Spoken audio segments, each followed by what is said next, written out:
Yang pertama kita bahas dulu nih si Gibbs hemihydrite. Dia merupakan jenis batuan endapan yang terbentuk secara kimiawi dari kapur dan juga sulfat yang larut dalam tanah. Terus dia membentuk kalsium sulfat atau CaSO4. Gibbs yang dari alam, dia merupakan senyawa stabil berbentuk CaSO4 2H2O. Nah, ini dia senyawa kimianya nih yang ada di alam.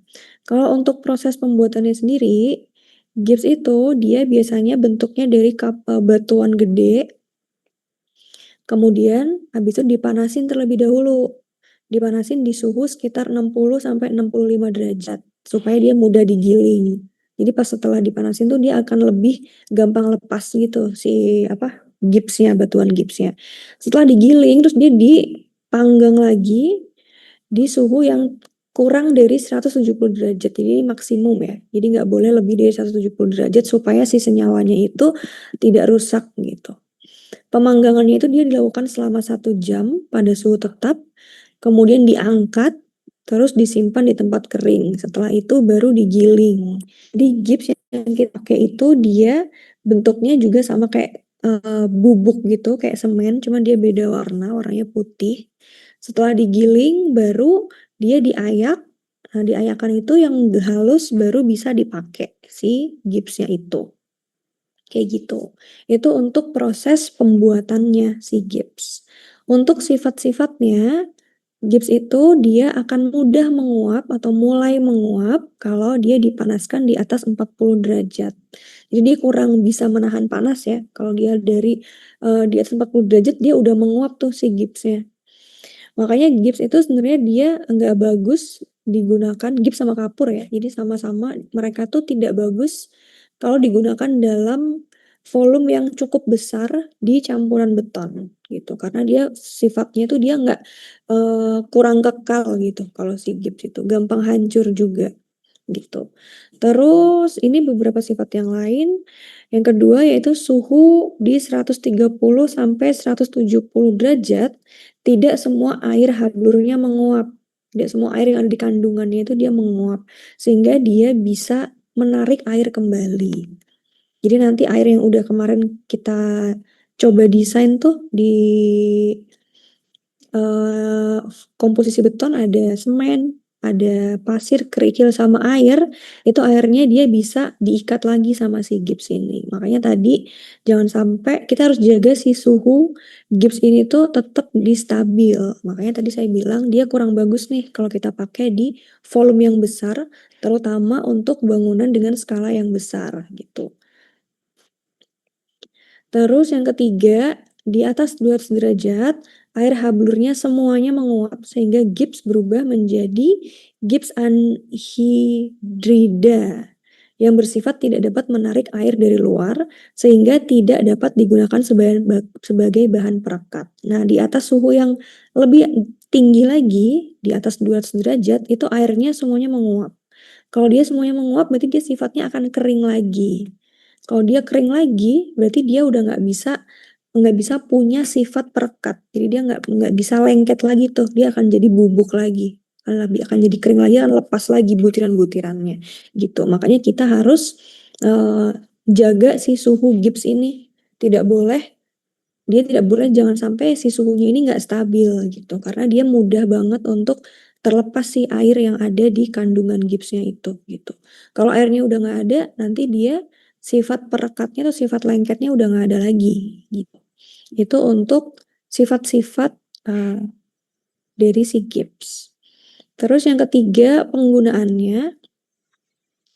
Yang pertama dia bisa digunakan sebagai bahan baku pembuatan semen yang berguna untuk memperlambat proses pengerasan semen. Jadi kalau semen ini masuknya dia bisa untuk pengganti, tapi bisa juga untuk bahan tambah. Kalau kemarin kan saya kasih komposisi beton ya. Komposisi beton dia ada SP, PS, tulis ya.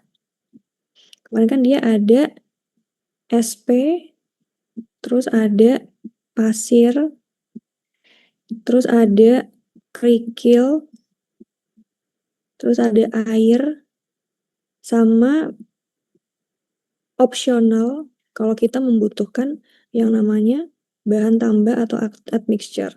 Kalau si gini dia digunakan sebagai bahan tambah atau tadi bukan pengganti, itu berarti dia masuknya ke admixture ini. Jadi dia hanya untuk ditambah gitu.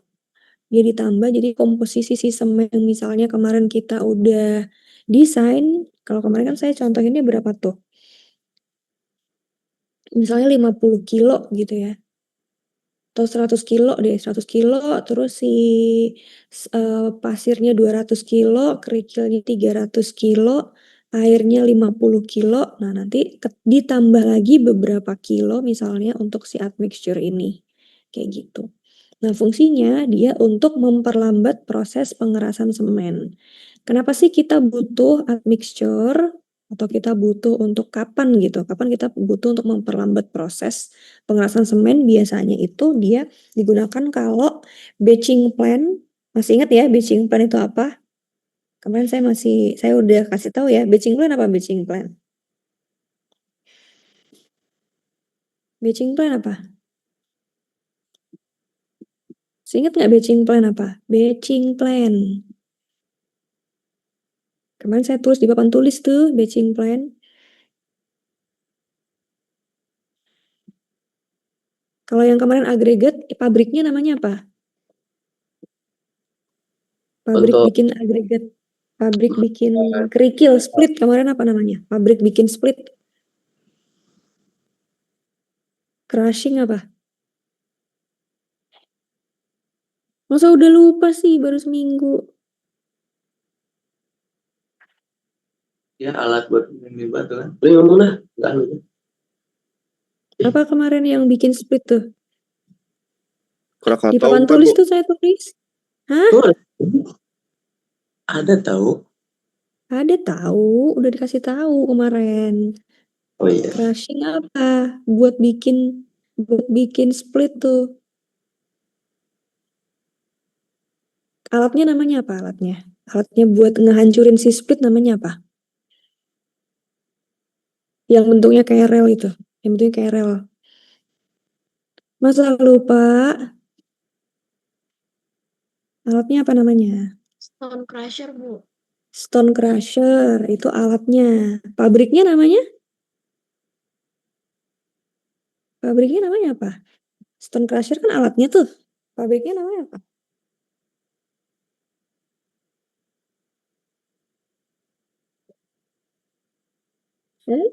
Stone Crusher Plan, Bu. Crushing Plant. Oh. Stone Crusher alatnya. Crushing Plant dia tempatnya. Itu dia untuk dia memproduksi split dari yang batu gede-gede terus dihancurin, dijadiin diameter yang lebih kecil, ya kan? Kalau beton apa namanya? Kemarin saya kasih dua jenis pabrik.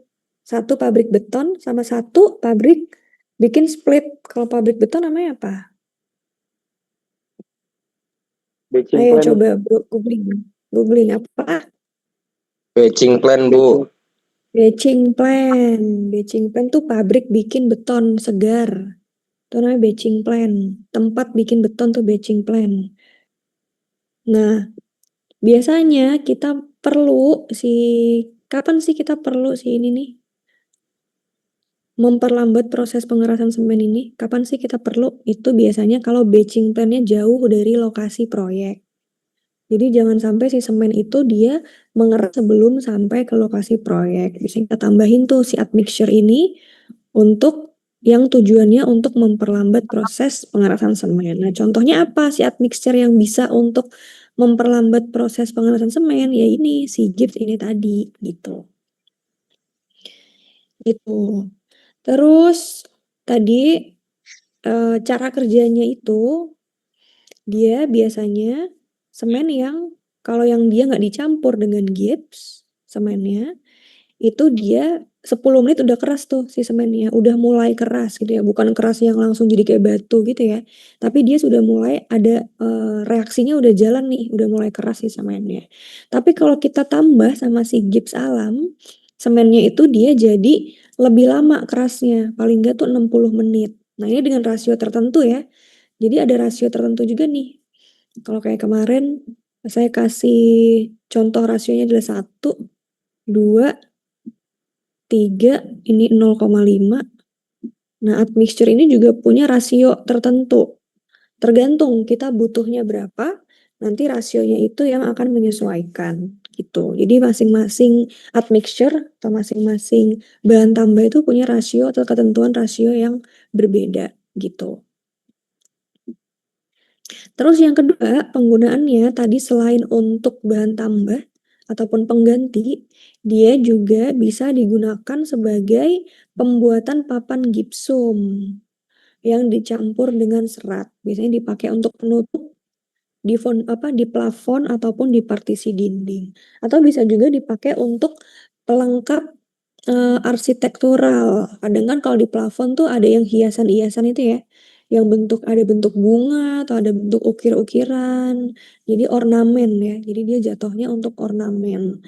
Selain untuk tadi penutup bahan papan untuk buat papan gipsum yang dia tujuannya untuk penutup ataupun partisi, dia juga bisa untuk digunakan untuk ornamental dari bangunan gitu. Selain itu bisa juga tadi kan kalau yang tadi ornamental untuk plafon ya. Selain itu juga bisa untuk ornamental misalnya angin-angin atau apa tuh dia bisa ditambahin tuh biar warnanya putih atau biar dia lebih murah. Kalau misalnya pakainya semuanya semen, dia akan lebih mahal. Nah, kalau untuk ornamental kan kita nggak memerlukan kekuatan yang tinggi ya. Jadi hanya untuk hiasan aja. Jadi nggak perlu butuh kuat tekan dan sebagainya. Biasanya dicampur juga si gips ini biar biaya produksinya lebih kecil.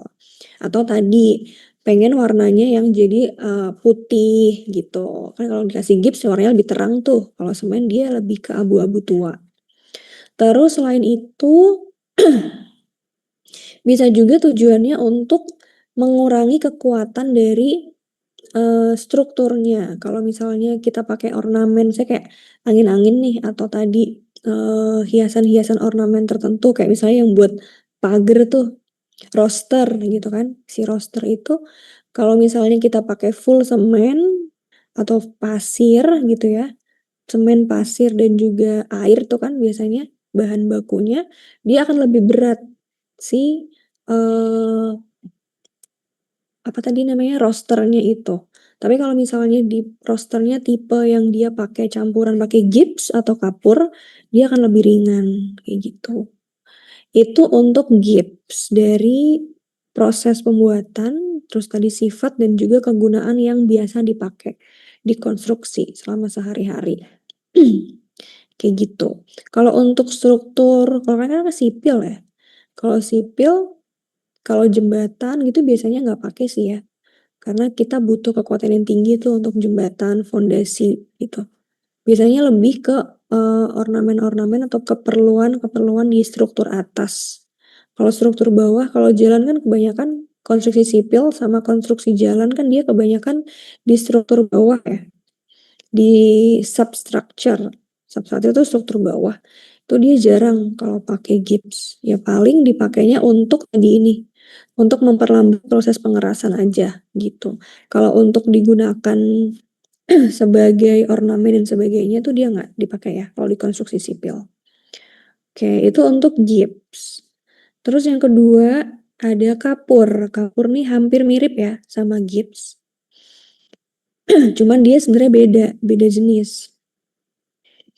Biasanya kalau dulu pembuatan kapur itu dilakukan dengan cara dibakar pada tungku-tungku sederhana.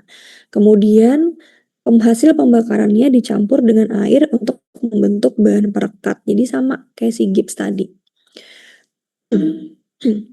Terus kapur ini dia biasanya digunakan bisa dalam bidang pertanian, industri kimia, farmasi, baja, karet, industri kertas, gula maupun industri semen. Nah, ini yang kita pakai ya di industri semen. Sifat kapur sama gips itu sebenarnya hampir mirip. Prosesnya juga sama.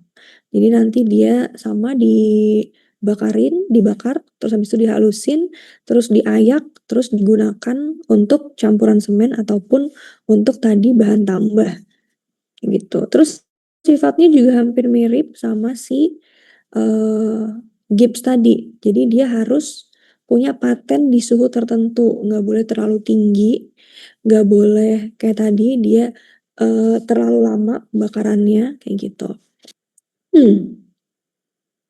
Terus sama juga untuk pembakaran kapur, dia juga ada pembakarannya nggak boleh harus sesuai sama ketentuan yang tadi, di suhu dan juga di jamnya.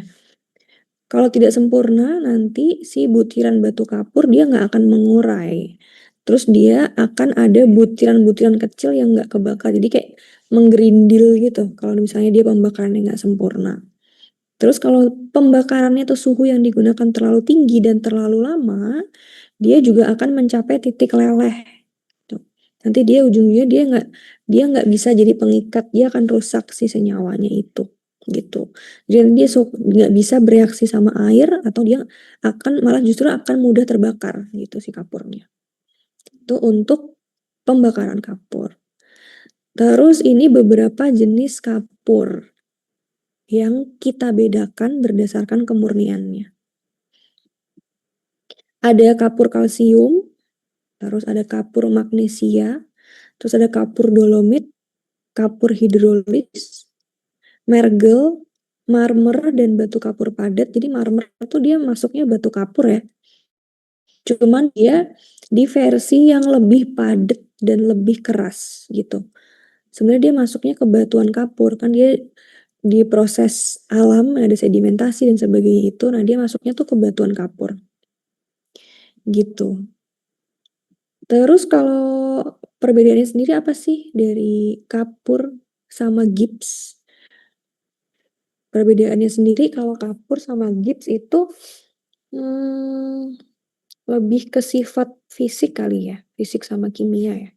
Kalau fisiknya itu fisik sama kimianya itu dia kapur tuh sebenarnya dia bersifatnya lebih basah gitu, atau dia lebih bersifat alkalis.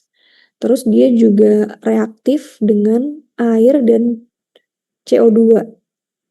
Jadi kalau dia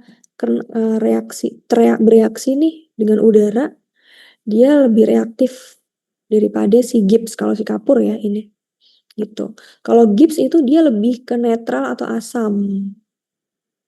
Jadi dia ininya lebih asam. Kalau kalian misalnya datang ke bukit-bukit kapur tuh, itu dia bukit gips tuh yang ada bukit-bukit gamping gitu, itu dia lebih kecium tuh bau-bau asamnya. Tapi kalau kapur dia enggak terlalu gitu.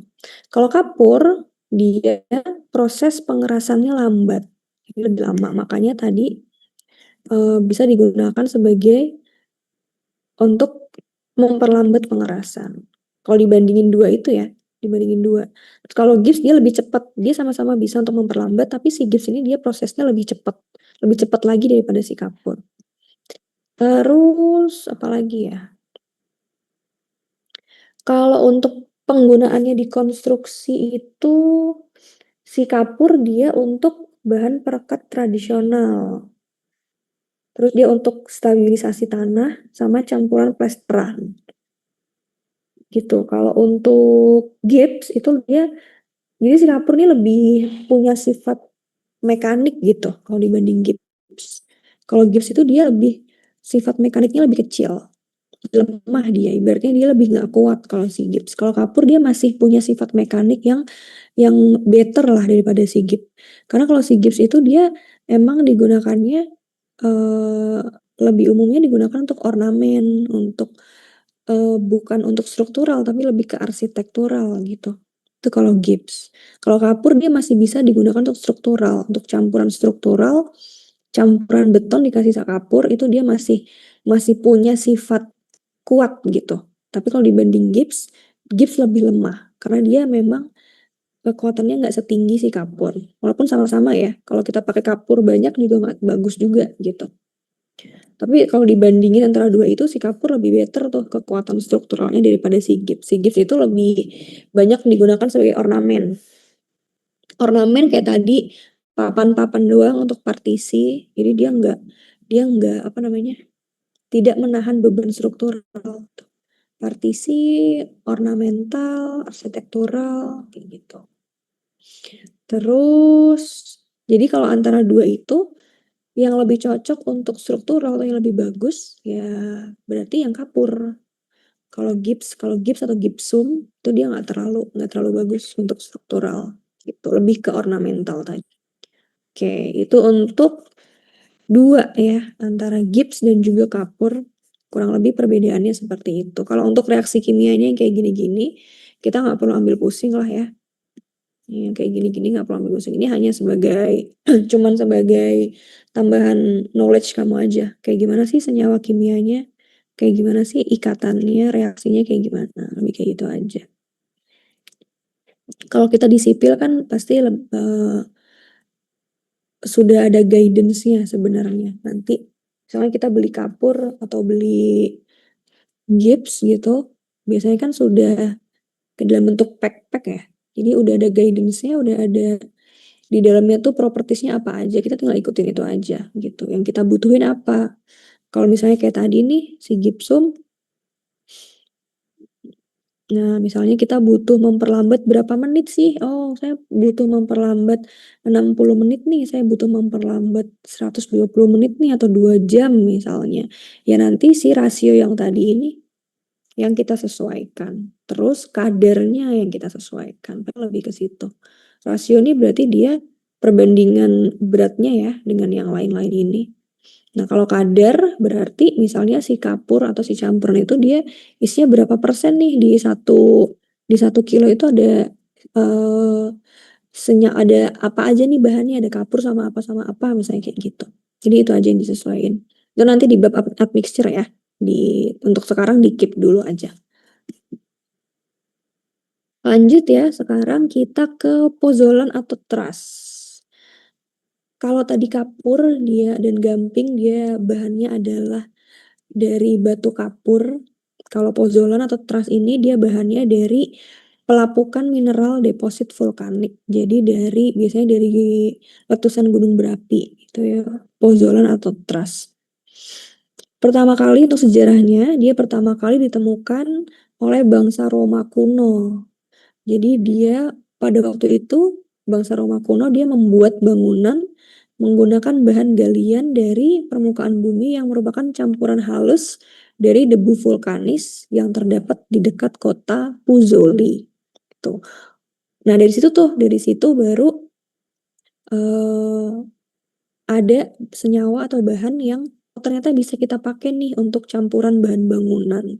Akhirnya diolahlah dan diinovasiinlah bahan-bahan itu jadi pozolan kayak gitu. Itu awal mulanya dia dari yang nemuin pertama kali si bangsa Roma kuno itu gitu. Untuk kandungannya kalau si pozolan itu dia punya kandungan silika, besi dan aluminium. Sebenarnya unsur-unsur tersebut dia tidak punya sifat penyemanan, tapi dalam bentuk serbuk halus dan bila dicampur air, dia juga bereaksi mirip sama semen gitu. Dia kalau digabung sama air, dia jadi punya sifat perekat atau sifat yang keras kayak si semen gitu. Dan setelah keras itu dia tidak larut dengan air, makanya dia bisa digunakan juga untuk pengganti ataupun pengganti ya kalau ini dia lebih ke pengganti atau pelengkap ya dari si semen gitu. Itu kalau si pozolan. Terus kalau untuk detail bahan atau propertiesnya yang bisa kita pakai itu ada di ASTM, bisa dicek untuk komposisi kimia dari si pozolan. Ada beberapa kimia yang diperbolehkan atau diklasifikasikan di ASTM. Nah, terus ini juga ada presentase-presentasenya, presentase beratnya. Ini sama kayak tadi ya, untuk kalian tahu aja nih komposisinya kayak gimana.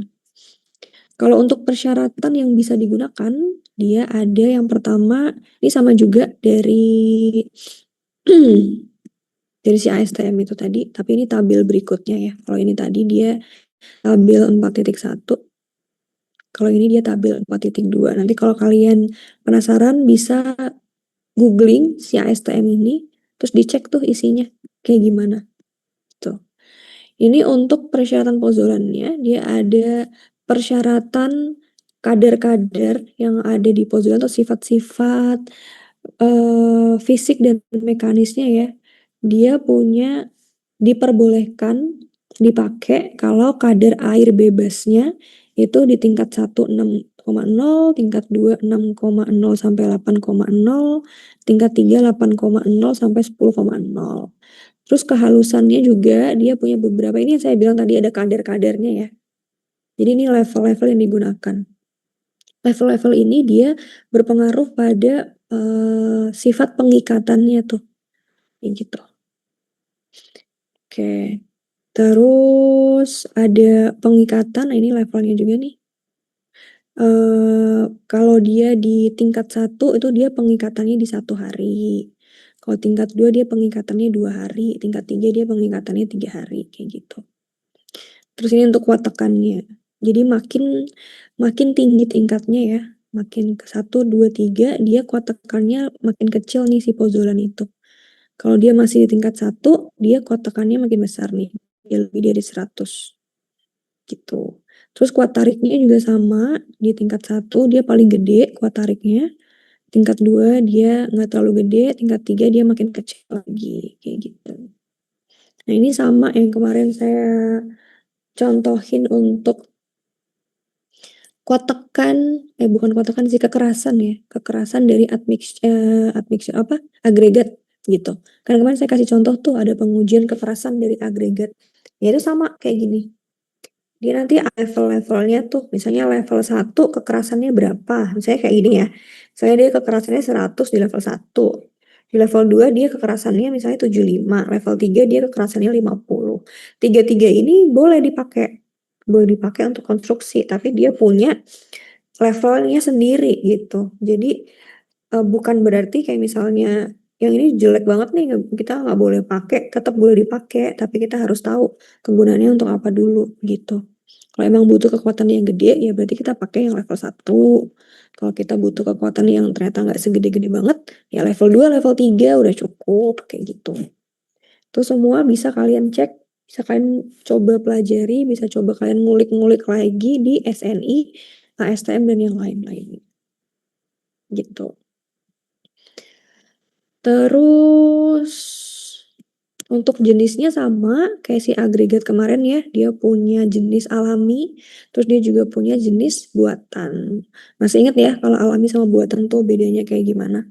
Kalau alami contohnya dia ada batu apung terus sama trust. Kalau buatan dia contohnya ada abu arang batu, ada terak kettle uap. Nah ini dia dari abu arang batu tuh dia dari hasil pengolahan biji bauksit. Kayak yang kemarin saya contohin, misalnya kita lagi goreng ayam atau bikin apa, ada kerak yang dia di atasnya. Nah ini contoh nih, contoh teras buatan. Contoh abu arang batu tuh dari situ dia dapatnya. Gitu. Terus ini fungsi dan penggunaannya.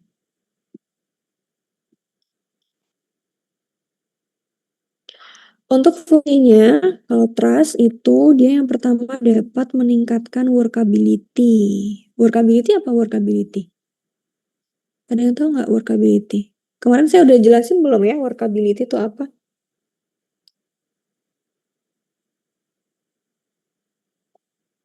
Workability apa? Guys? Halo? Belum dijelasin lagi, Ibu. Ada yang tahu nggak workability itu apa? Ada yang tahu nggak workability apa? Workability. Workability. Workability. Apa tuh? Ada yang tahu workability apa? Gue kan lagi gak pakai. Ini bukan Bu, sifat beton segar yang menunjukkan kemudahan untuk dikerjakan. Iya, sifat beton segar yang menunjukkan kemudahan untuk dikerjakan, atau intinya pas diaduk tuh dia nggak susah gitu. Pas kamu ngaduk mau pakai si sendok semen, mau pakai si cangkul dan sebagainya, dia nggak susah untuk dicampur. Intinya dia kekentalannya tuh pas gitu. Jadi dia nggak terlalu cair, dia nggak terlalu kental banget gitu. Nah itu workability. Gampangnya tuh kayak gitu. Gampangnya ini kekentalannya.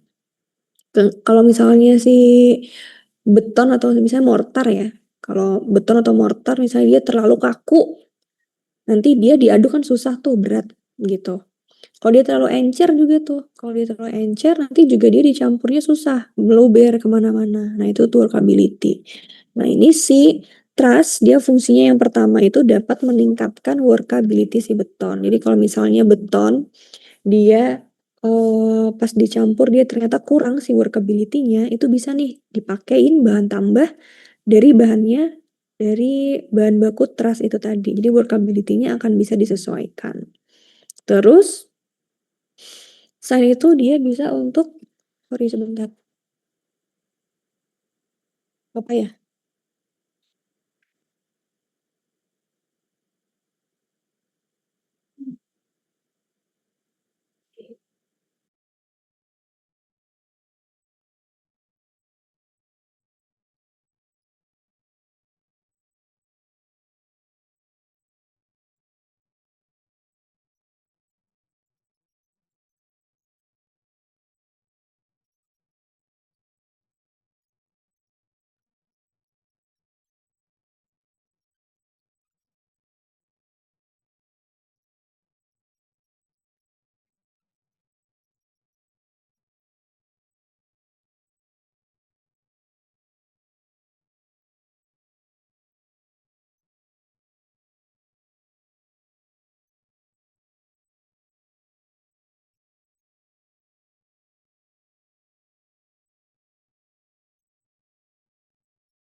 Ya guys.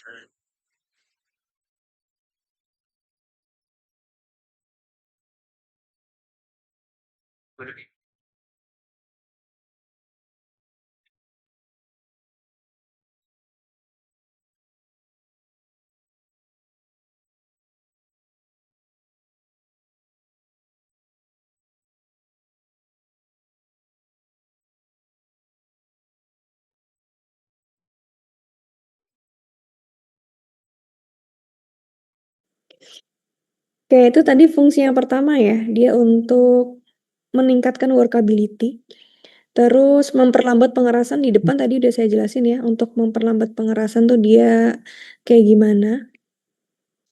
Kemudian dia membuat beton lebih kedap. Jadi si truss ini karena dia butirannya tuh dia lebih halus, nah dia bisa menutup pori-pori yang ada di beton. Kemarin kan saya udah jelasin ya, kalau misalnya di beton itu dia punya rongga atau punya pori gitu. Nah si truss ini dia biasanya digunakan sebagai pengganti bisa atau dia digunakan sebagai bahan tambah dia untuk membuat beton ini dia lebih kedap kayak gitu. Karena dia lebih nutup si rongga-rongga itu, lebih nutup si pori-pori itu gitu. Dia juga punya ketahanan yang bagus terhadap sulfat dan juga alkali. Kemarin saya udah jelasin ya, sulfat sama alkali itu dia bisa merusak beton. Makanya campuran yang kita pakai itu biasanya kita akan cek dulu apakah dia tahan sama sulfat sama alkali atau enggak gitu. Nah, si pozolan ini atau si truss ini dia punya fungsi yang bisa membuat beton dia lebih tahan terhadap sulfat maupun alkali gitu. Makanya tadi saya bilang dia bisa digunakan sebagai pengganti ataupun dia bisa digunakan sebagai bahan tambah gitu. Terus, nah ini untuk plus minusnya ya. Tadi kan ini dia plusnya nih dapat meningkatkan si macam-macam ini nih tadi yang di atas. Selain itu dia juga bisa digunakan sebagai campuran nih untuk pembuatan batako kalau si truss ini. Minusnya dia kalau dipakai terlalu banyak dia nggak terlalu kuat kekuatannya gitu. Jadi dia nggak sekuat semen sebenarnya si pozolan ini gitu. Terus dia panas hidrasinya juga rendah gitu. Jadi dia ada batasan tertentu. Ini nanti bisa dicek kayak di SNI kayak gini nih. Dia ada tuh spek-speknya untuk penggunaan pozolan tuh kayak gimana dan batasnya tuh seberapa gitu. Oke, sekarang yang terakhir, bahan yang terakhir tadi di depan ada 4. Yang terakhir kita bahas itu adalah semen Portland sendiri. Sama kayak senyawa-senyawa yang sebelumnya tadi, dia juga bereaksi atau mengeras setelah dia terkena air. Setelah itu, setelah dia padat, dia nggak akan larut lagi dalam air gitu ya. Ini untuk bahan-bahan baku pembuatan semen, itu dia yang pertama ada kapur, ada silika, ada alumina, sama ada besi. Mirip-mirip ya sebenarnya si bahan bakunya antara empat bahan tadi. Pembuatan juga sama. Yang pertama dia dilakukan penambangan, terus nanti dia dipecah, digiling, dibakar, terus habis itu diayak, terus baru dipak. Jadi sama untuk empat bahan tadi itu dia sama proses pembuatannya. Beda-bedanya tuh paling hanya di suhu-suhunya aja nih, di suhu bakarnya.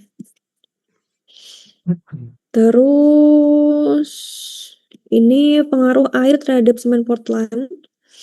Nah ini reaksinya ya, reaksi yang terjadi kalau si semen itu dicampur sama air, itu dia akan membentuk jaringan yang menyelubungi butir-butir semen yang lain. Setelah itu nanti dia baru mengeras kayak gitu. Ini cuma reaksinya aja sih. Pokoknya intinya kalau kita sebagai sipil, orang sipil ya taunya, ya udah si semen kalau dicampur sama air tuh dia akan mengeras gitu. Cuman nanti akan disesuaikan lagi tuh makanya rasio-rasionya. Persentasenya, rasionya kayak yang tadi saya bilang di depan, yang 1, 2, 3 ini. Itu dia juga berpengaruh sama campuran semen. Mana tadi? Nah.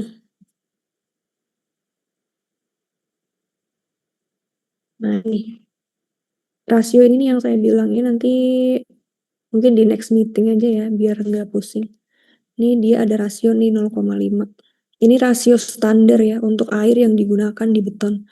Rasio standar. Rasio standar digunakan tuh sekitar 0,4 sampai 0,5. 0,4, 0,5, 0,6 lah. Maksimal tuh 0,6 biasanya.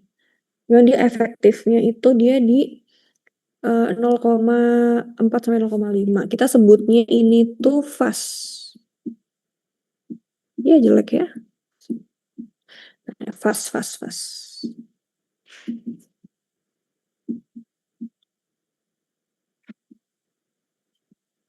atau faktor air semen. Itu nanti besok deh saya kasih tahu ininya.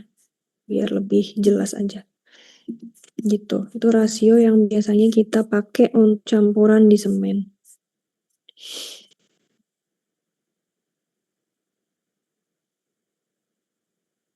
Oke, itu untuk reaksinya aja ya. Di slide ini dia hanya untuk reaksinya aja.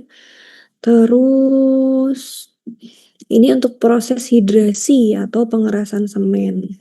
Jadi tadi itu reaksi awalnya atau pengaruhnya.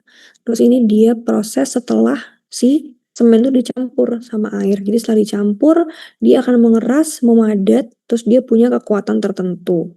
Terus setelah mengeras, dia nggak bisa lagi dia mencair atau kena air tuh dia nggak bisa lagi, tetap aja dia keras kayak gitu. Nah, proses hidrasi ini yang biasa kita pertimbangkan juga dalam pembuatan beton gitu. Jadi nanti kaitannya sama semakin lama atau semakin cepat dia mengeras. Itu nanti yang kita adjust biasanya. Kalau di lapangan yang kita kayak tadi nih, kalau semakin dia jauh tempatnya, nah nanti kita akan tekan nih si proses hidrasi ini supaya si proses hidrasi ini nggak cepet terjadi gitu, biar dia di lapangan tuh masih dalam bentuk beton cair gitu lah ibaratnya ya. Jadi nggak tahu-tahu kan lucu ya kalau misalnya kita bawa beton dari batching plant dalam keadaan dia beton segar atau beton cair, terus ternyata belum sampai dicor dia udah keras gitu kan, tuh nggak bagus juga ya, nggak boleh gitu. Makanya ini yang biasa kita adjust nih si proses hidrasinya dari si proses pengerasan semen itu tadi. Gitu. Terus ini sifat-sifatnya. Sifat yang pertama, dia sangat dipengaruhi oleh susunan senyawa oksida-oksida lain. Terus sifat-sifatnya juga bisa kita cek di pengujian laboratorium. Standarnya yang untuk pengujian di lab itu biasanya pakai ASTM C150 atau BS12. Ada juga standar Jerman DIN, atau kalau di Indonesia itu kita bisa pakai SII. Jadi SII itu sebenarnya dia sama kayak SNI, cuman dia lebih sering, kalau SII itu lebih sering untuk pengujian gitu. Untuk pengujian dan untuk material gitu kalau SII. Terus SII itu dia sebenarnya udah nggak dipakai lagi sekarang, bukan nggak dipakai deh, udah nggak keluar lagi sekarang si SII. SII itu keluaran lama. Jadi kalau kamu tahu SII, kamu cari searching SII pasti dia tahunnya tahun-tahun tua nih. Sekarang SII udah nggak keluar lagi, udah diganti jadi SNI gitu.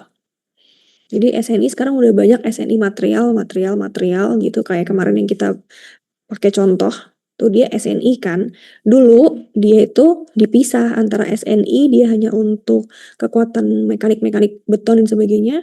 Kalau yang SII dia materialnya kayak gitu. Tapi sekarang udah dijadiin satu, SNI namanya gitu. Jadi jangan bingung kalau kita masih pakai SNI sama SII apa bedanya, kayak gitulah kurang lebih. Oke, yang terakhir kita masuk ke pengujian semen, pengujian perangkat hidrolis dan sebagainya. Itu dia sama.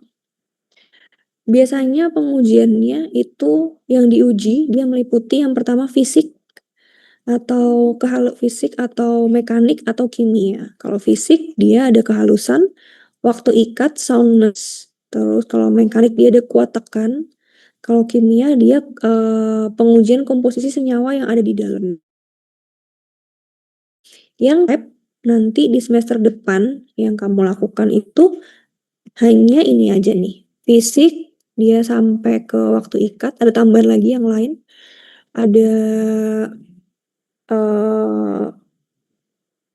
Semen tuh dia nggak banyak sih. Terus kehalusan, berat jenis, terus mekanik dia pakai juga kuat tekan, berarti kehalusan, berat jenis, waktu ikat, kuat tekan, 4 doang itu sih yang kita pakai kalau di lab. Jadi ini nih 1, 2, 3 kuat tekan, itu doang. Sama satu lagi berat jenis. Itu yang nanti kalian lakukan di semester depan kalau untuk pengujian semen. Nah, hasil pengujiannya itu yang akan kita pakai sebagai dasar untuk untuk tahu sifat si semennya, supaya di konstruksi kita tahu harus pakai jenis semen yang seperti apa, bagus atau enggak kualitasnya. Sama yang kedua, dia juga dipakai untuk pembuatan mix design. Karena ada berat jenis, itu yang kita pakai di mix design untuk semennya. Gitu. Mutunya sama ya, kan bisa cek di SNI, STM, BS, dan sebagainya itu yang kita udah pelajari kemarin. Nah, ini beberapa pengujian yang dilakukan. Harusnya ada satu lagi ya, ada berat jenis. Nanti saya tambahin aja deh di slide-nya. Yang pertama dia ada kehalusan, itu dia untuk mengukur ukuran butiran dari semen. Jadi kita harus tahu nih, sama kayak agregat kemarin, kita harus tahu diameternya, ukuran butirnya itu berapa, supaya kita tahu kualitas si semennya. Karena kalau butirannya dia makin besar, si semen, atau tadi saya bilang ada gerindil-gerindilnya gitu, ada butiran-butiran besarnya, itu tandanya semennya udah mulai nggak bagus gitu. Jadi kita harus tahu nih, semakin halus dia semakin bagus, kekuatannya semakin bagus. Kalau dia udah mulai ada butiran-butiran padatnya, nah itu semen biasanya udah nggak bagus, kualitasnya udah turun gitu. Terus untuk konsistensi, ini dilakukan dengan alat vikat. Dia menentukan kadar air yang dibutuhkan supaya si konsistensinya tercapai sesuai standar. Dia ada standarnya nih untuk konsistensi, dia 10 plus minus 1 mm. Jadi antara 9 sampai 11 mm kalau diuji dengan alat vikat. Nanti dicek tuh dia konsistensinya udah memenuhi standar atau enggak. Speknya yang tadi itu 10 plus minus 1 gitu.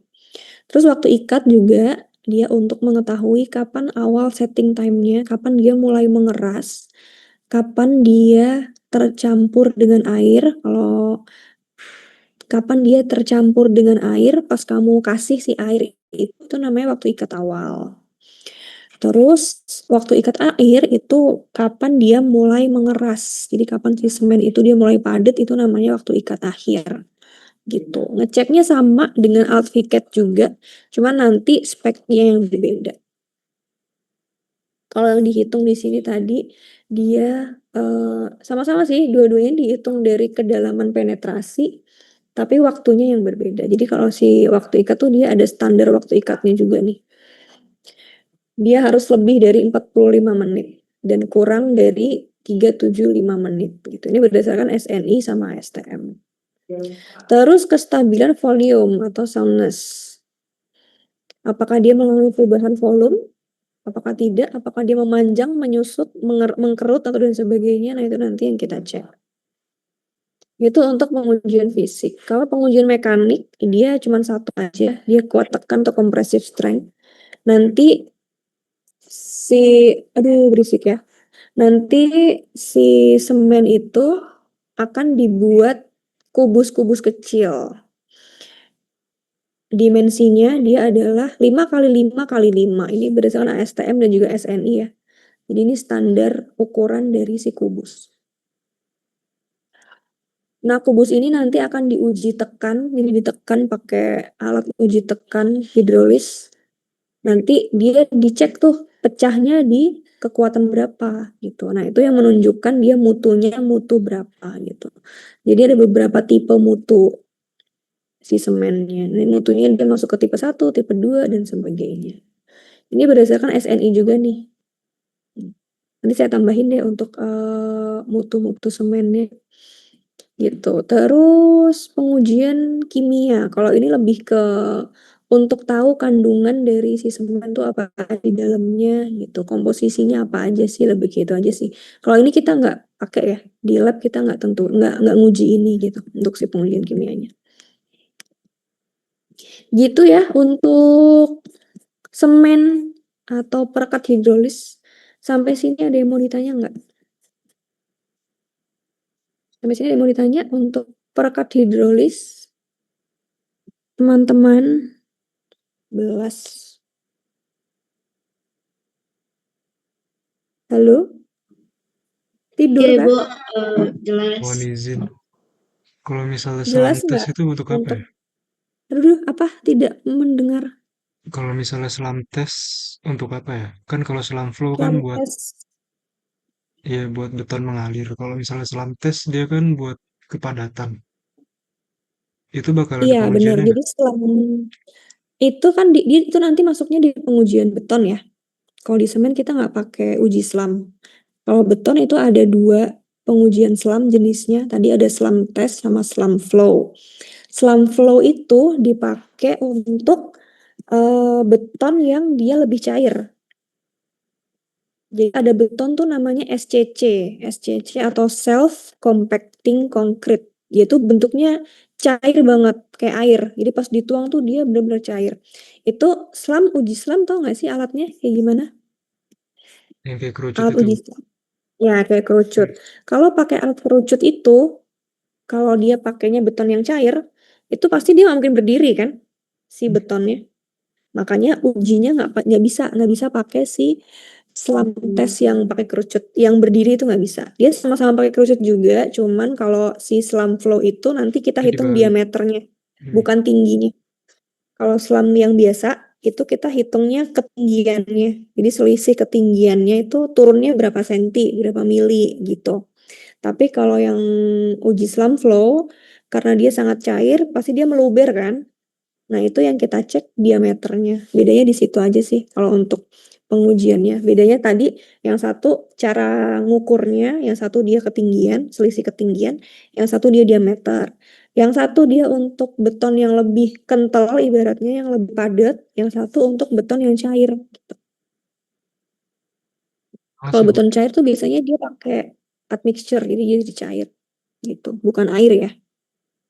Ada lagi? Nanti tuh di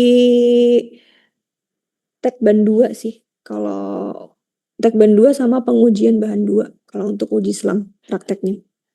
Kalau di kita belum ada. Semester depan juga belum ada di pengujian bahasa 1 belum ada. Ada lagi mungkin untuk perekat hidrolis.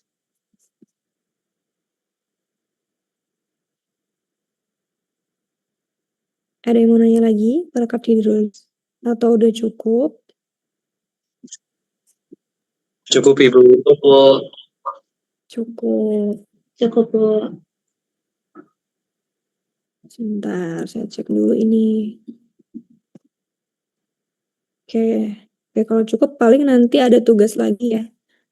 Tugasnya soal aja, buat soal latihan. Nanti saya upload di e-learning.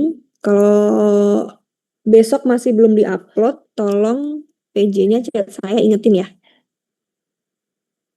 Terus minggu depan tuh kita udah UTS ya? Minggu depan kita udah UTS. Iya, Bu, benar. Minggu depan kita yang UTS. Ya kan? Iya. Cek dulu ya jadwalnya sebentar. Jadwal UTS-nya sih belum keluar ya. Biasanya itu UTS-nya 1 hari untuk 1 makul biasanya. 1 atau 2 makul. Jadi nanti nunggu jadwal keluar dulu. Kapan si makul itu UTS-nya gitu, hari apa gitu. Ntar kita tunggu dulu jadwalnya. Terus sebenarnya ini masih ada 1 bab lagi. Admixture gitu. Cuman hari ini saya nggak bisa langsung kasih nih karena saya mau rapat jam 11. Kalau misalnya sebelum hari Senin, sebelum minggu depan bisa nggak kita jam pengganti? Kan kemarin sempat kosong tuh di admixture untuk bab admixture. Ntar coba diskusi ya, sekelas ada hari kosong di apa? Paling cuman sejam. Kalau nggak bisa offline ya online juga nggak apa-apa. Karena kita UTS-nya 3 bab. Baik, Bu. Diskusi dulu ya, nanti kabarin saya hari apa. Oke, Bu. Oke, kalau Oke. gitu. Siapa PJ-nya? Keisha. Iya, Keisha, Bu. Ya, nanti hubungin saya ya, sama ingetin tadi upload tugas. Kalau belum diupload sampai Baik, besok. Bu. Oke, saya cek lagi ya yang tadi presensinya belum ada, belum hadir.